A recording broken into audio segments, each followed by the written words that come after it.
ओम नमः सिद्धेभ्य ओम नमः सिद्धेभ्य ओम नमः सिद्धेभ्य।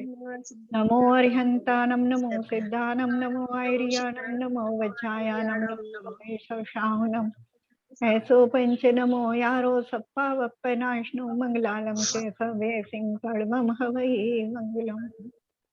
जीवं जीवं दवं जिन्वरवसेन जैन निर्दिष्टं देवेन्दवेन्दवन्दं वन्दे तं सर्वदा शिरसा वंदे तम सर्वदा शिरसा। श्री पंच परमेश जी भगवान की जय। भगवान श्री की जय। भवानी माता की जय।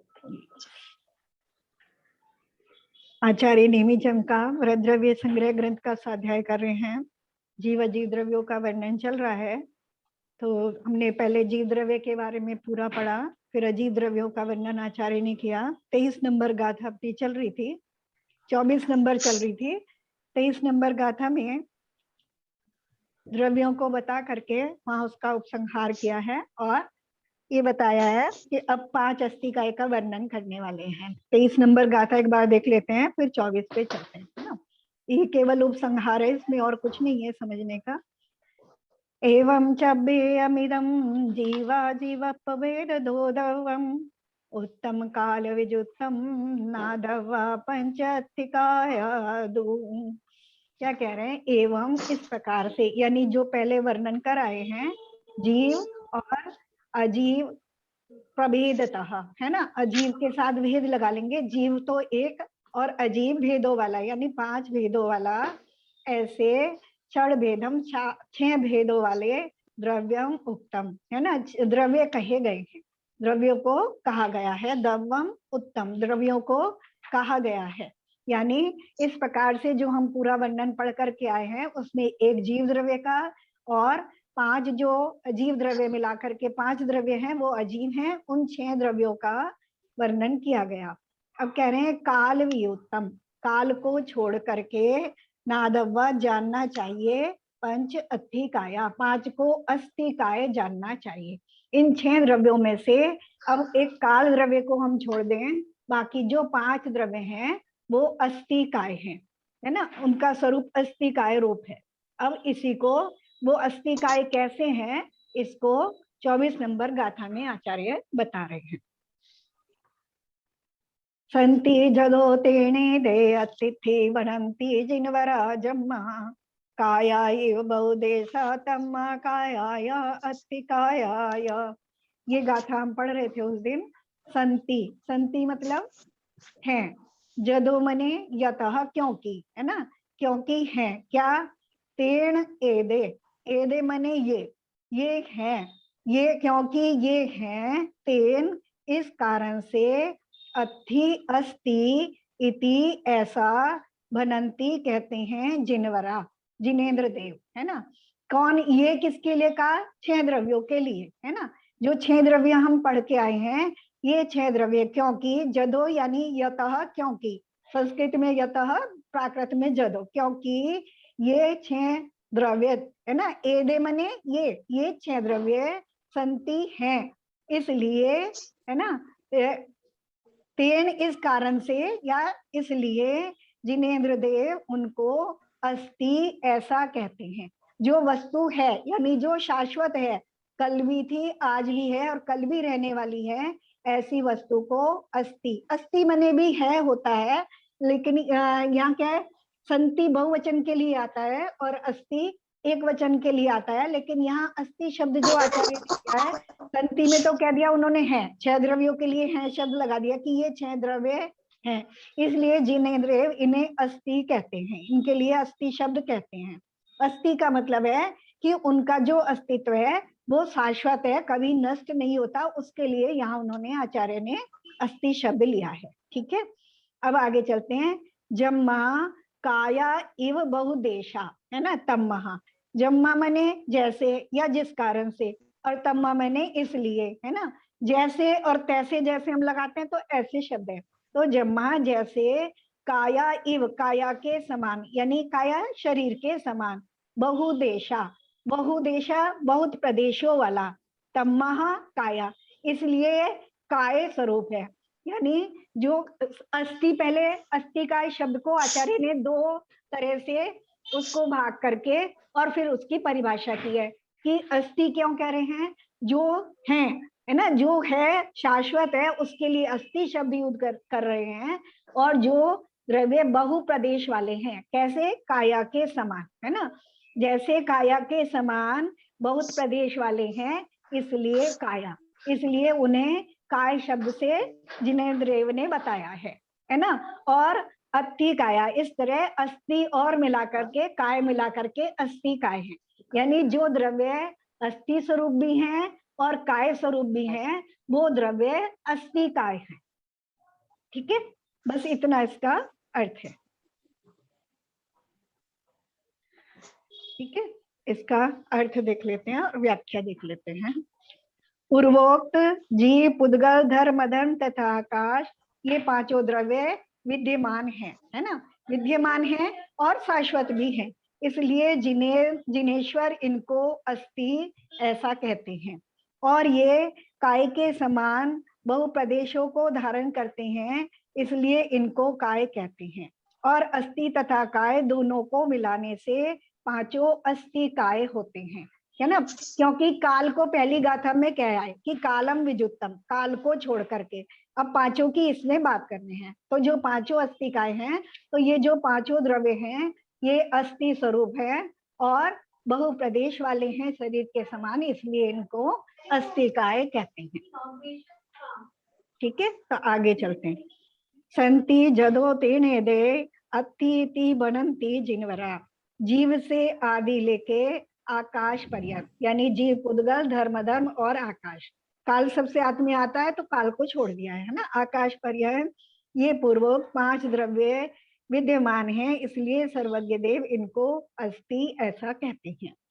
और जम्मा काया ई बहुदेशा तम्मा काया, और काय अर्थात शरीर के सदृश ये बहुत प्रदेशों के धारक हैं, इस कारण से जिनेश्वर इनको काय कहते हैं।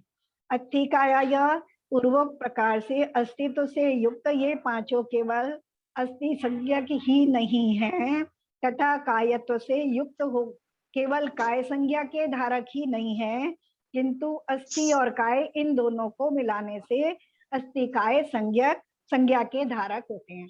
मतलब अस्थि काय शब्द क्यों आचार्य ने उसको यूज किया कि ये अस्थि स्वरूप भी हैं और काय स्वरूप भी हैं, न तो केवल अस्थि स्वरूप है न केवल काय स्वरूप है, इसलिए इनके लिए अस्थि काय लगाया।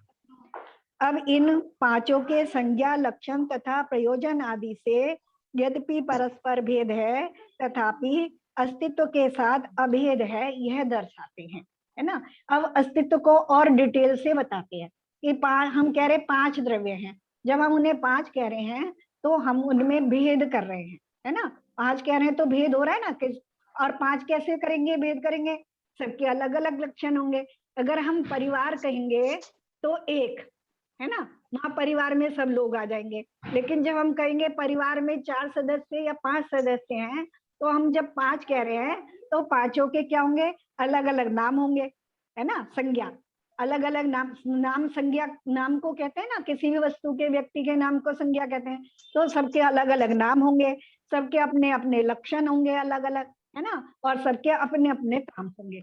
तो इसी तरह से कह रहे हैं कि इन पांचों के संज्ञा, लक्षण तथा प्रयोजन आदि से यद्यपि परस्पर भेद है, ये पांचों के पांचों द्रव्य, सबके नाम अलग अलग हैं, सबके लक्षण भी अलग हैं, सबका कार्य भी अलग है ना।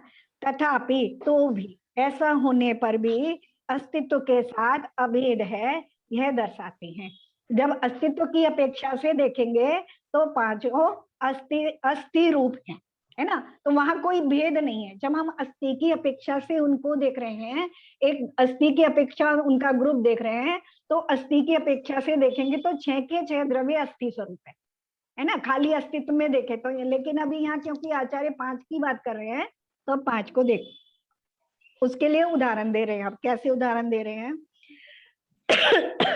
जैसे शुद्ध जीवास्ति काय में सिद्धत्व लक्षण, शुद्ध द्रव्य व्यंजन पर्याय, केवल ज्ञान आदि विशेष गुण है ना, अलग अलग चीजें बता रहे हैं। शुद्ध जीवास्ति काय, शुद्ध जीवास्ति काय कौन सा है, सिद्ध परमेष्टि, उनको हम क्या कहेंगे, शुद्ध जीवास्ति काय।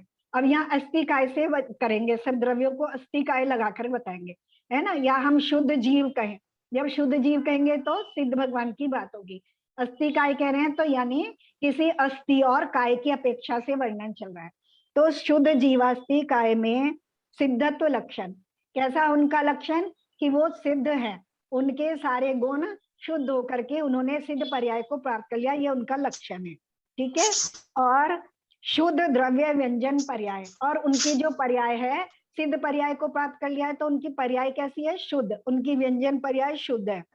केवल ज्ञानादि विशेष गुण, और केवल ज्ञानादि विशेष गुणों से युक्त है। तथा अस्तित्व वस्तुत्व और आगुरु लघुत्वादि सामान्य गुण है, विशेष गुणों के साथ सामान्य गुणों से भी युक्त है। और जैसे मुक्ति दशा में अव्याबाद अर्थात बाधा रहित अनंत सुख आदि अनंत गुणों की व्यक्ति रूप कार्य समय सार का उत्पाद, है ना। समय सार हमें समझ में आ गया था, समय सार आत्मा को कहते हैं, जो आत्मा का जो शुद्ध स्वरूप है, जो तत्व स्वरूप है, उसको आचार्य ने समय सार नाम से संबोधित किया।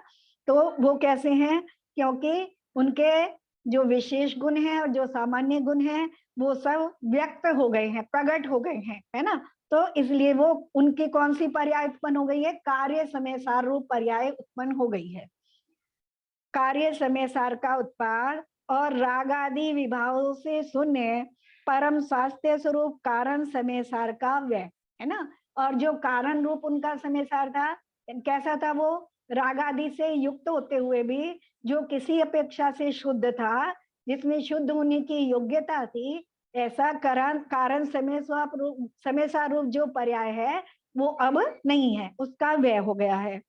और इन दोनों के अर्थात तथा उत्पाद व्यय के आधारभूत परमात्मा रूप जो द्रव्य है उस रूप से द्रव्य यानी स्थिरत्व है, यानी जहां जो उत्पाद हुआ है और जो व्यय हुआ है उस वो जिसमें हुआ है ऐसा द्रव्य रूप वो स्वयं आत्मा उपस्थित है ना।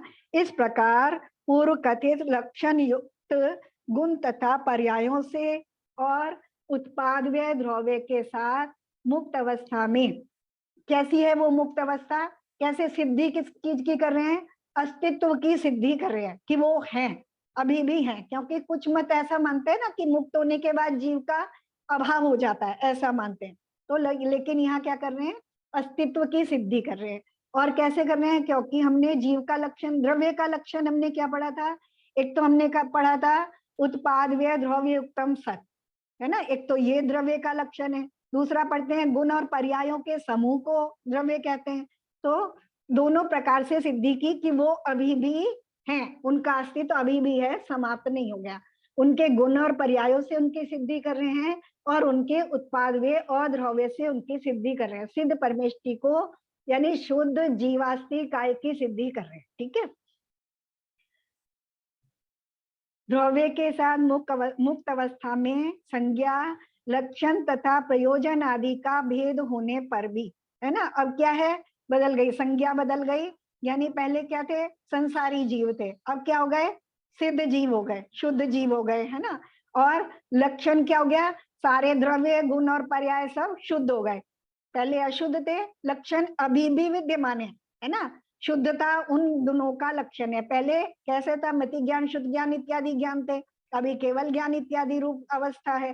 तो उनके लक्षण से वो अभी भी हैं। और प्रयोजन, है ना, जो उन गुणों का कार्य है वो अभी भी हो रहा है ना, जानना देखना रूप अभी भी हो रहा है ना, अपने आनंद का अनुभव रूप प्रयोजन उनका अभी भी सिद्ध हो रहा है।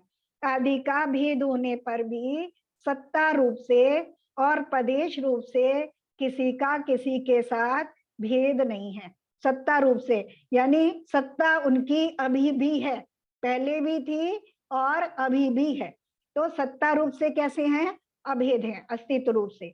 प्रदेश रूप से किसी का किसी के साथ भेद नहीं है। प्रदेश कैसे थे, पहले भी असंख्यात प्रदेश ही थे और अब भी वैसे के वैसे ही असंख्यात प्रदेश में जैसा उनका अस्तित्व था वैसे ही अभी भी है ना। क्योंकि जीवों की मुक्ति अवस्था में गुण द्रव्य तथा पर्यायों की और उत्पाद व्यय तथा द्रव्य रूप लक्षणों की विद्यमानता सिद्ध होती है।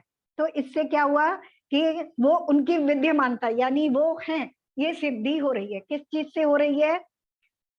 जीवों की मुक्ति अवस्था में, यानी मुक्त अवस्था में। क्यों ऐसी सिद्धि क्यों कर रहे हैं? क्योंकि बहुत सारे मत ऐसा मानते हैं कि मुक्त अवस्था में जीव का अभाव हो जाता है। तो यह कह रहे हैं मुक्त अवस्था में भी सिद्धि हो रही है। किससे हो रही है? गुणों से, द्रव्य से, उनके अस्तित्व से, उनकी पर्यायों के उत्पाद और व्यय से, कि कैसी नवीन पर्याय उत्पन्न हुई है और कैसी पर्यायों का व्यय हुआ है, और द्रव्य रूप से लक्षणों की विद्यमानता से उनकी सत्ता सिद्ध होती है। और गुण, पर्याय, उत्पाद, व्यय तथा द्रव्य की सत्ता के अस्तित्व को मुक्त आत्मा जो है वह सिद्ध करता है ना। एक दोनों तरफ से कथन कर रहे हैं, दो अपेक्षा से कथन कर रहे हैं ना। जैसे उसमें होता है ना कि जो मैं कहूंगा वो सच कहूंगा और सच के अलावा कुछ नहीं कहूंगा, दो तरह से सिद्धि की जाती है। तो अब पहले तो उनके लक्षणों से, उनके गुण पर्यायों से, उत्पाद से, उससे सिद्धि कर रहे हैं कि सिद्ध परमात्मा है, यानी शुद्ध जीवास्तिकाय रूप है, विद्यमानता है ना। एक तरफ ये सिद्धि कर रहे हैं। अब दूसरी तरफ सिद्धि कर रहे हैं कि गुण, पर्याय, उत्पाद तथा द्रव्य की सत्ता को अस्तित्व मुक्त आत्मा जो है वह सिद्ध करता है। इस प्रकार गुण, पर्याय आदि मुक्त आत्मा की और मुक्त आत्मा गुण, पर्याय की सत्ता को परस्पर सिद्ध करते हैं। मतलब सिद्ध परमेष्टि ये सिद्ध कर रहे हैं कि उनके गुण हैं, उनके पर्याय हैं, अभी भी विद्यमान हैं उनमें, अभी भी, यानी वो सिद्ध, जो सिद्ध परमेष्टि हैं वो अपने गुण, पर्याय, उत्पाद व्यय को सिद्ध कर रहे हैं, और जो उनके गुण, पर्याय, उत्पाद व्यय हैं वो उनकी सिद्धि कर रहे हैं। ठीक है, समझ में आ गया क्या कथन कर रहे हैं? थोड़ा सा बस समझने की बात है, कठिन नहीं है, लेकिन बस वो भाषा थोड़ी ऐसी है, दोनों तरफ से सिद्धि की जा रही है ना। जैसे अगर हम एक परिवार के सदस्य हैं तो एक हमारा अस्तित्व क्या है? परिवार के रूप में हमारा अस्तित्व है, और एक अपने स्वयं के रूप में अस्तित्व है ना। तो हम परिवार की तरफ से सिद्धि करेंगे तो वहां कहेंगे जहाँ परिवार है तो वहां कहेंगे परिवार है ना। तो वहां मैं क्या हूं? परिवार का सदस्य हूं। ठीक है, जब परिवार की तरफ से सिद्धि करेंगे तो मैं परिवार का एक सदस्य हूं, एक अंश हूं, है ना। और जब मेरी तरफ से सिद्धि की जाएगी तो मेरी अपेक्षा से परिवार चार का समूह है ना। तो जैसे हम ये सिद्धि करेंगे तो उस तरह से आचार्य सिद्ध परमेष्टि से, कि सिद्ध परमेष्टि के रूप जो द्रव्य है, जो है अवस्था है, जो है उनसे उनके गुण, पर्याय और उनकी विद्यमानता सिद्ध होती है, और उनका जो गुण, पर्यायों का परिणमन है, उत्पाद वे रूप जो उनकी स्थिति है, उससे उनका होना सिद्ध होता है। ठीक है, तो यहाँ अस्तित्व की सिद्धि की, है ना। और जैसे एक, अब इसको कहते हैं, अब इनके, और जैसे एक द्रव्य सिद्ध हो रहा है, जैसे जीव द्रव्य सिद्ध हो रहा है, ऐसे ही सब द्रव्य सिद्ध हो जाते हैं, है ना।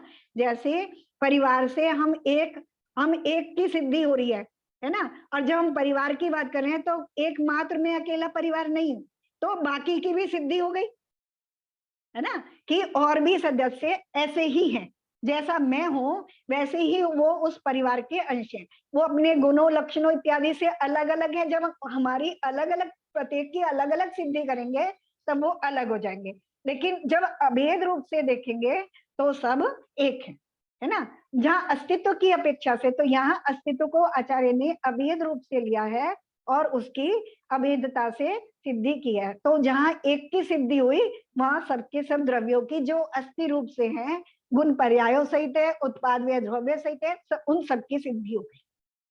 ठीक है, अब इनके कायत्व का निरूपण करते हैं। यहाँ तक अस्तित्व की बात कर दी, अब कायत्व पने की बात करते हैं। बहुत से प्रदेशों में व्याप्त होने वाली स्थिति को देख के जैसे शरीर को कायत्व कहते हैं, अर्थात जैसे शरीर में अधिक प्रदेश होने से शरीर को काय कहते हैं, उसी प्रकार अनंत ज्ञान आदि गुणों के आधारभूत जो लोकाकाश के प्रमाण असंख्यात शुद्ध प्रदेश हैं, उनके समूह, संघात अथवा मेल को देख के मुक्त जीव में भी कायत्व का व्यवहार अथवा कथन होता है। क्या कह रहे हैं कि अब कायत्व किसे कहते हैं, है ना। पहली लाइन में बताया बहुत से प्रदेशों में व्याप्त होने वाली स्थिति को देख करके। बहुत से प्रदेश किसके? आकाश के। प्रदेश किसके होते हैं? आकाश के। तो जो आकाश के बहुत सारे प्रदेशों को जो वस्तु घेरती है उसमें उसे हम क्या कहेंगे, उसमें कायत्व का निरूपण करते हैं, उसको काय कहते हैं, है ना। व्याप्त होने वाली स्थिति को देख के जैसे शरीर को कायत्व कहते हैं, तो शरीर क्या है, किसी का भी शरीर है, हमारा तुम्हारा या किसी का भी शरीर है, वो आकाश के बहुत सारे प्रदेशों को घेरता है ना। और बहुत सारे प्रदेशों को घेरने के कारण हम उसे क्या कहते हैं, शरीर को काय कहते हैं। या अर्थात करके बताया, अर्थात शरीर में अधिक प्रदेश होने से शरीर को काय कहते हैं। दोनों तरह से बता दिया कि शरीर में बहुत सारे प्रदेश हैं इसलिए शरीर को काय कहते हैं, और जो शरीर है वो आकाश के बहुत सारे प्रदेशों को घेरता है इसलिए शरीर को काय कहते हैं। दो अपेक्षा से बता दिया कि शरीर को काय क्यों कहते हैं। अब कह रहे उसी प्रकार से जैसे शरीर को काय कहते हैं, उसी प्रकार से अनंत ज्ञान आदि गुणों के आधारभूत, अनंत ज्ञान आदि गुण किसमें होते हैं, जीव में, है ना। तो ऐसा जो जीव द्रव्य है आधारभूत, या ना ऐसा गुण जिसमें रहते हैं, ऐसा जो जीव द्रव्य है और कैसा है, लोकाकाश के प्रमाण असंख्यात शुद्ध प्रदेश है। कैसा है, उसके प्रदेश कितने हैं, लोकाकाश के प्रमाण है, जितना लोकाकाश है उतने ही जीव द्रव्य के प्रदेश हैं, उनके समूह को। अब वो प्रदेश कैसा है, समूह रूप है, अलग अलग नहीं है कि एक प्रदेश यहाँ एक प्रदेश दूसरी जगह, ऐसे बिखरे हुए नहीं है, है ना। संघात भी उसी को, समूह तो कहते हैं बहुत सारे को और संघात कहते हैं मिले हुए को। जैसे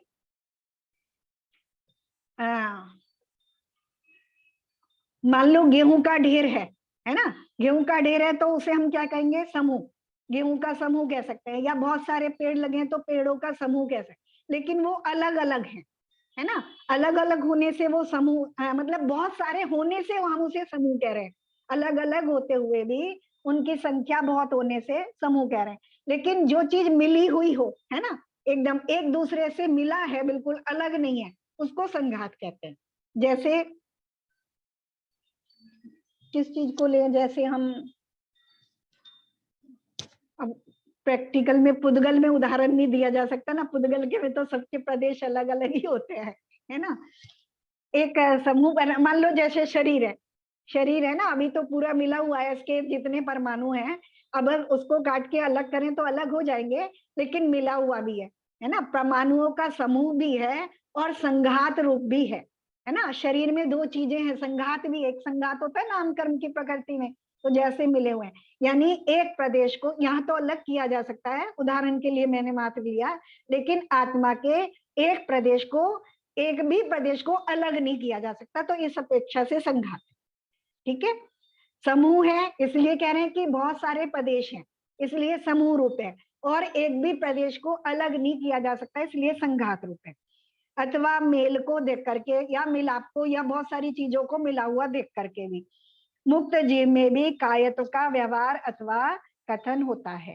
मुक्त जीव को भी काय कहा जाता है, यानी जो सिद्ध परमेष्टि हैं, भले ही उनके शरीर नहीं हैं, लेकिन जो उनके आत्मा के प्रदेश हैं, असंख्यात प्रदेश हैं। असंख्यात है यानी बहुत सारे हैं, समूह रूप है, मिले हुए हैं, अलग नहीं किया जा सकता, मेल रूप है, तो ऐसे इसलिए वहां भी काय कहा जा सकता है। इसलिए अब पहले ऊपर अस्थि की सिद्धि कर दी तो यहाँ काय की सिद्धि कर दी, यानी जो शुद्ध जीव द्रव्य है वो जीवास्थि काय है, ठीक है।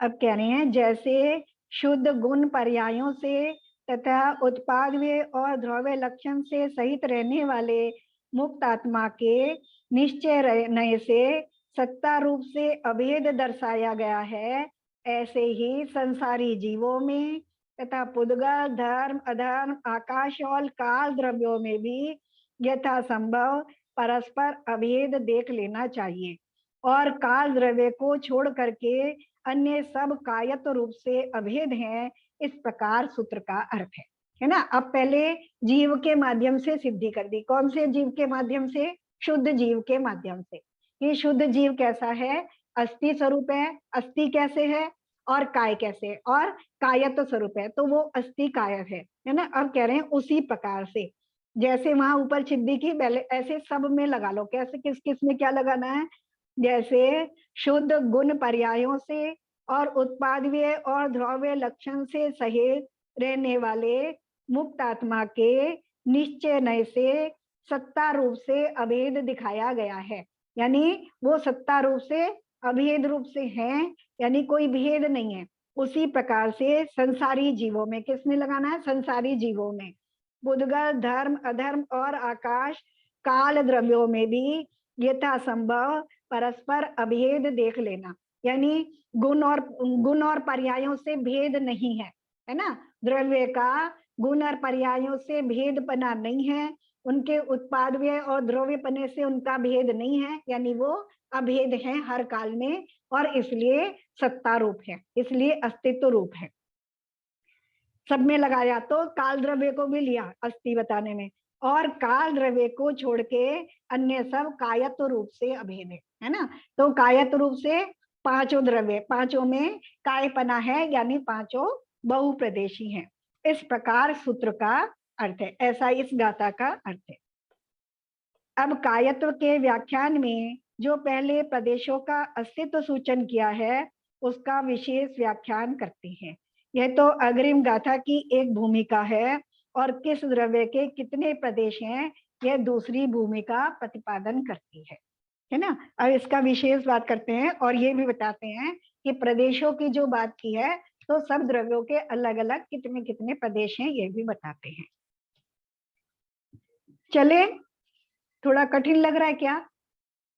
नहीं, कुछ नहीं है कठिन, है ना। बस अस्थि बता रहे हैं, अस्तित्व की सिद्धि कर रहे हैं और कायत्व की सिद्धि कर रहे हैं। अपनी सरल भाषा में समझें, जो अस्तित्व है, यानी ना तो कभी गुण समाप्त होते हैं, ना पर्याय समाप्त होती है, ना उत्पाद व ध्रुव्य रूप। जो अस्तित्व है वो कभी उत्पाद और वे नया नया उत्पन्न होने पर और पुराना बीत जाने पर भी ध्रुव रूप से वस्तु बनी रहती है, ये अस्तित्व है ना। इन चीजों से अस्तित्व की सिद्धि की है, और जिसमें ये चीजें लागू होती हैं वो सब अस्थि स्वरूप है ना। तो अगर देखा जाए तो पूरा संसार अस्थि स्वरूप है ना। वहां से सबकी सत्ता की सिद्धि होती है, ठीक है। किसी भी रूप में है, बदल रहा है तो उत्पाद भी हो रहा है, लेकिन ध्रुव रूप भी है ना हर वस्तु, कोई भी है, चाहे वो पुद्गल है, चाहे कोई भी वस्तु है, चाहे जीव है ना। और कायत्व में बस एक बात है, सिर्फ है एक, जो जिसके बहुत प्रदेश हैं, यानी एक से ज्यादा जिसके प्रदेश हैं, वो सब कायत्व है। जो अपने आप में एक से बहुत ज्यादा बहुप्रदेशी है, और दूसरी चीज और बताई, जो बहुत प्रदेशों को घेर रहा है, आकाश के ज्यादा, एक से ज्यादा प्रदेश को घेर रहा है, उन सब में कायत्व है। ठीक है, दो चीजें बता दी। दो चीजें क्यों बताई ये आगे बताऊंगी, नहीं तो एक चीज भी बता सकते थे आचार्य। दो चीजें क्यों बताई ये आगे गाथा में आएगा, है ना। चले, बस इस गाथा में इतना है। आगे 25 नंबर गाथा आ जाती है, तो पहले इसका वाचन करते हैं, है ना। तुम लोग भी वाचन कर लेना। होंती असंख्या जीवे, धम्मा धम्मे अनंत आयासे,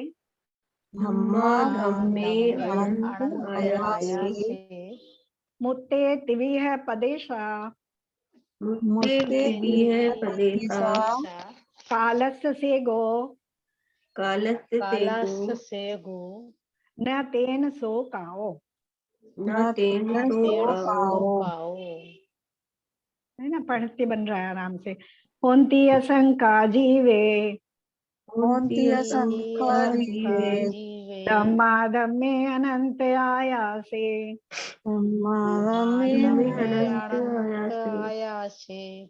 मुत्ते तिवे पदेशा, कालस्य से गो न तेन सो काओ।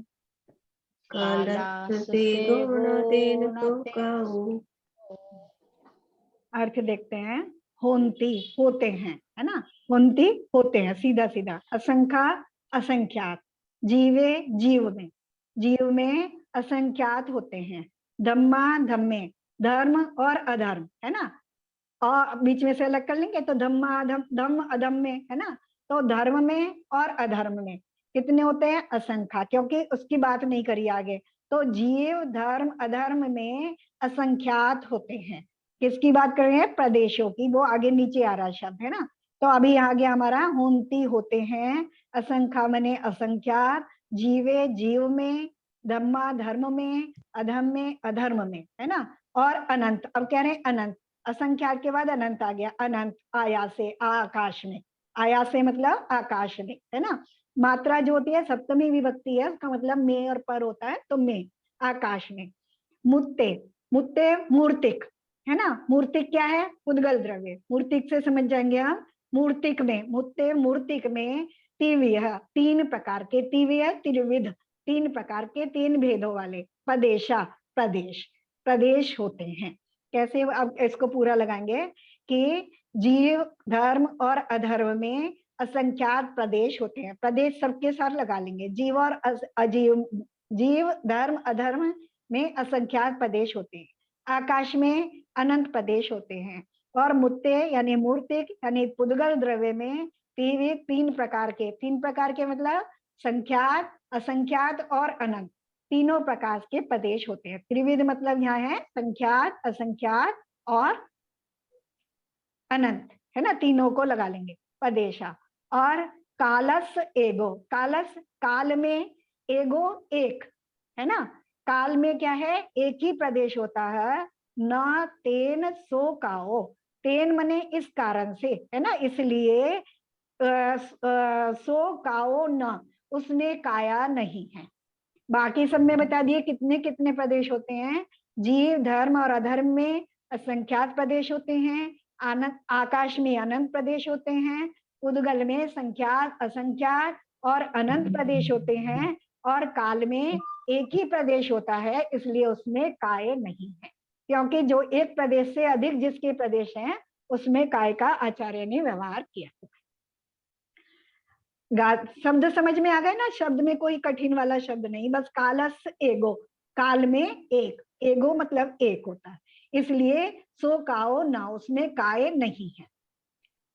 गाथा भावार्थ देखते हैं। जीव धर्म अधर्म द्रव्य में असंख्यात प्रदेश हैं, आकाश में अनंत है, मूर्त यानी पुद्गल में संख्यात असंख्यात तथा अनंत प्रदेश हैं, और काल का एक ही प्रदेश है, इसलिए काल काय नहीं है। व्याख्यार्थ देखते हैं। होंती असंख्या जीवे धम्माधम्मे, प्रदीप के समान संकोच तथा विस्तार से युक्त एक जीव में भी और सदा स्वभाव से विस्तार को प्राप्त हुए धर्म तथा अधर्म, इन दोनों द्रव्यों में भी लोकाकाश के प्रमाण असंख्यात प्रदेश होते हैं, है ना। बस ये थोड़ी सी व्याख्या इसलिए कर दी कि जीव चाहे किसी भी आकार वाला हो, क्योंकि उसमें संकोच विस्तार की शक्ति है, ये हम पहले देख आए हैं अच्छे से, है ना। तो उसमें हर अवस्था में असंख्यात ही प्रदेश होते हैं, कभी भी एक कम या एक ज्यादा नहीं होता है ना। और धर्म धर्म है जो पूरे लोकाकाश पर्यंत फैले हुए हैं, यानी विस्तार है उनका, और उनमें भी असंख्यात प्रदेश हैं, क्योंकि पूरे लोकाकाश में फैला है वो धर्म द्रव्य और धर्म द्रव्य, वो एक एक ही हैं दोनों, लेकिन उनके प्रदेश असंख्यात हैं, उनमें भी कभी भी एक कम ज्यादा नहीं होता है। अनंत आयासे, और आकाश में अनंत प्रदेश होते हैं। मुत्ते तिविह प्रदेशा, मूर्त अर्थात पुद्गल द्रव्य में जो संख्यात असंख्यात तथा अनंत परमाणुओं के पिंड अर्थात स्कंद हैं, वे ही तीन प्रकार के प्रदेश कहे जाते हैं। पुद्गल को प्रदेश रूप क्यों कहा है तीन प्रकार के, क्योंकि पुद्गल जो है मुख्य रूप से स्कंद रूप से परिलक्षित होता है। उसके दो भेद है ना, एक परमाणु रूप एक स्कंद रूप। पुद्गल के दो भेद हैं, जब हम पढ़ते हैं तो एक परमाणु एक स्कंद। जो स्कंद है वो या तो संख्यात प्रदेशी होते हैं, या असंख्यात प्रदेशी होते हैं, या अनंत प्रदेशी होते हैं। तो तीन प्रकार के स्कंद पाए जाते हैं, और वे तीन ही प्रकार के प्रदेश, तो उन्हीं की अपेक्षा से पुद्गल को तीन प्रकार के प्रदेशों वाला कहा जाता है। न कि क्षेत्र रूप प्रदेश तीन प्रकार के हैं, है ना। यहाँ बात कर रहे हैं, जो पहली गाथा में आचार्य क्या क्या है, क्या क्या क्या है कि जो आकाश के बहुत से प्रदेशों को घेरे, है ना, उसे उसको कायत्व कहा। आचार्य ने दो तरह से वर्णन किया था, एक तो द्रव्य के प्रदेश, है ना, द्रव्य कितने प्रदेशों वाला है इस अपेक्षा से उसमें कायत्व है, और वो आकाश के एक से ज्यादा प्रदेशों को घेरता है इस अपेक्षा से उसमें कायत्व है ना। तो जो जीव द्रव्य है और जो अजीव धर्म द्रव्य है और धर्म द्रव्य है, वो स्वयं में भी असंख्यात प्रदेशों वाले हैं, और आकाश के भी असंख्यात प्रदेशों को घेरते हैं, है ना। एक बात तो ये हो गई। अब दूसरी कह रहे हैं, जो पुद्गल द्रव्य है जो स्कंद रूप है ना, जो स्कंद रूप है वो संख्यात अपने, क्योंकि पुद्गल परमाणुओं से मिलकर के वो स्कंद बना है, उसमें परमाणु संख्यात भी हो सकते हैं, असंख्यात भी हो सकते हैं, अनंत भी हो सकते हैं। लेकिन इन सब के होने पर भी वो जरूरी नहीं है कि वो उतने ही आकाश के प्रदेशों को घेरें, है ना। आकाश के एक प्रदेश में भी एक संख्यात प्रदेशी पुद्गल द्रव्य या अनंत प्रदेशी पुद्गल द्रव्य रह सकता है ना, क्योंकि जो लोकाकाश है वो तो मात्र असंख्यात प्रदेश वाला है ना। उस लोकाकाश में जो असंख्यात प्रदेशों वाले जो पुद्गल हैं वो रह रहे हैं। जैसे अगर हम अपने एक उदाहरण के लिए हम समझ लेते हैं, मान लो हमारा शरीर है ना, और हम कहें शरीर में अनंत पुद्गल परमाणुओं से बना है। ये जो शरीर है हमारा, या हमारा जो कारमान शरीर है, तेजस शरीर है, वो किससे बना है? अनंत पुद्गल परमाणुओं से बना है। अगर अनंत पुद्गल परमाणुओं का पिंड है, लेकिन कितने आकाश को घेरे है?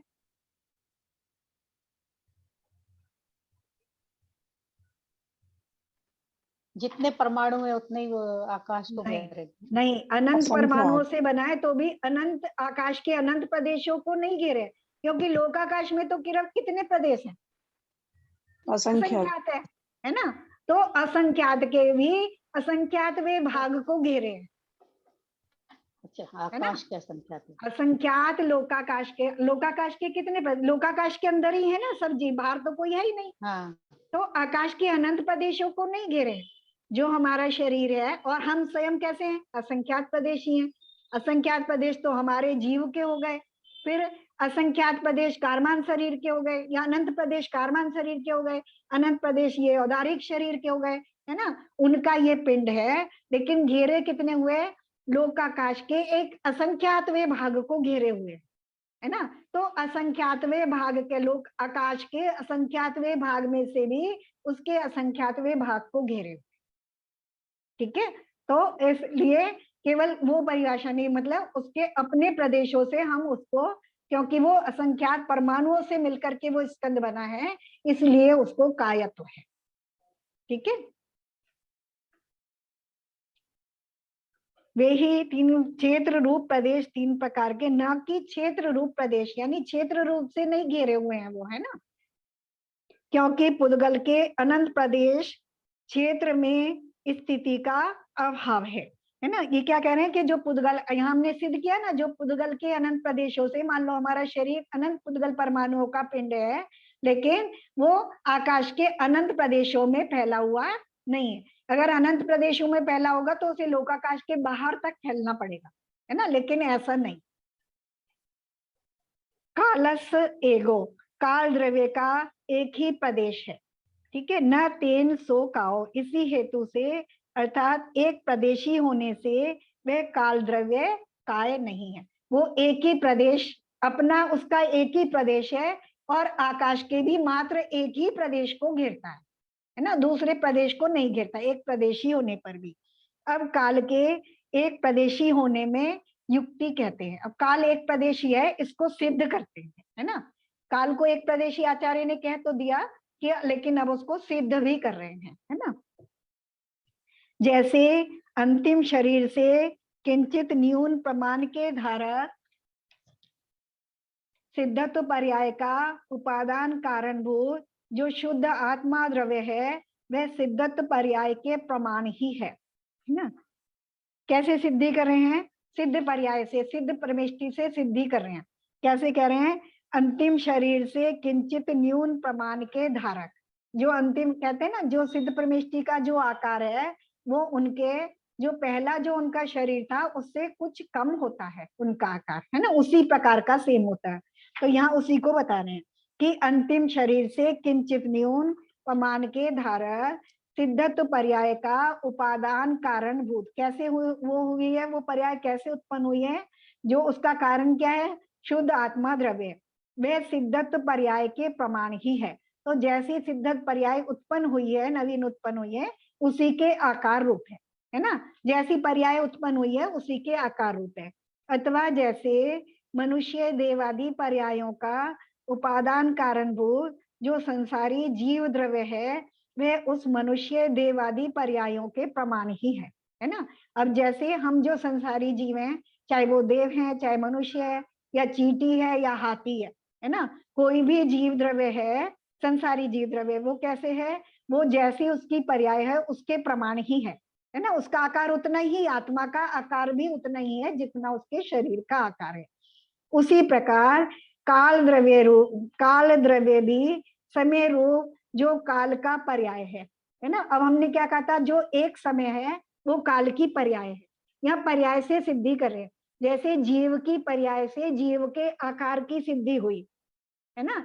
सिद्ध भगवान है, उनकी जो पर्याय का आकार है उससे उनके जीव द्रव्य की सिद्धि हुई कि उनका जीव द्रव्य भी उतने आकार प्रमाण है जितनी उसकी पर्याय है ना।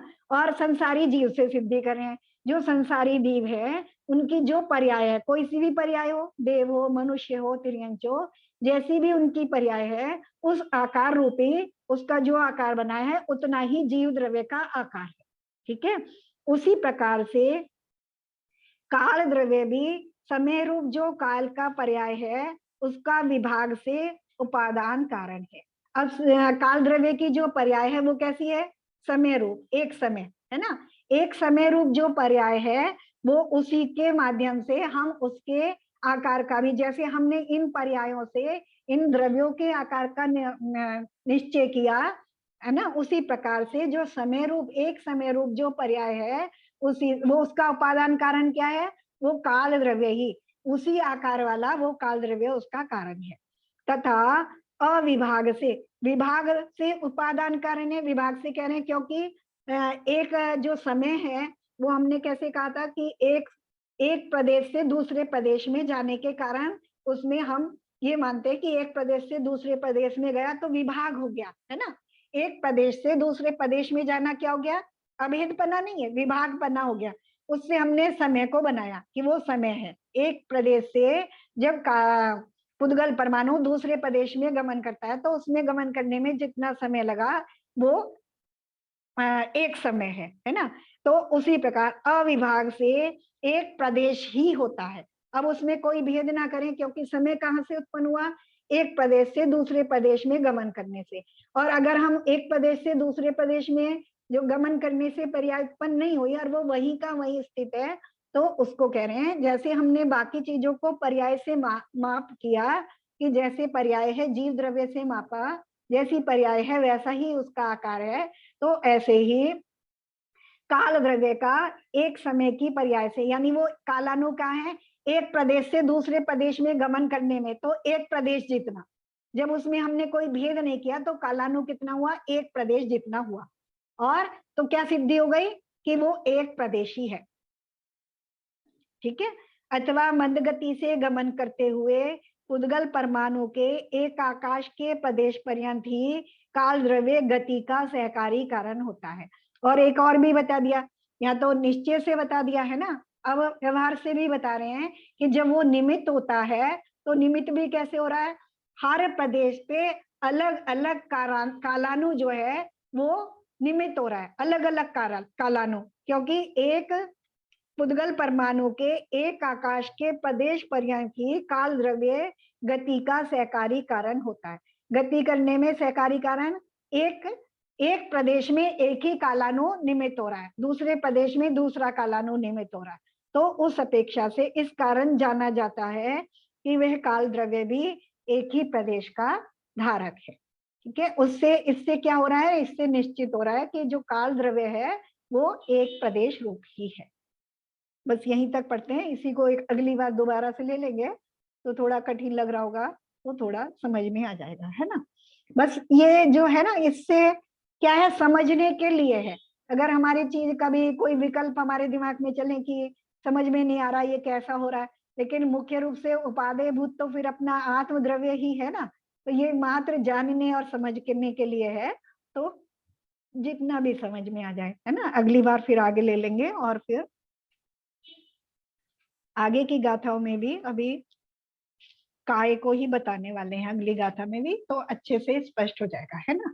काय की सिद्धि कर रहे हैं कि एक प्रदेश और अनंत प्रदेश की, कालानु की सिद्धि कर रहे हैं कि वो एक प्रदेश ही है, उसमें इसलिए कायत्व नहीं है।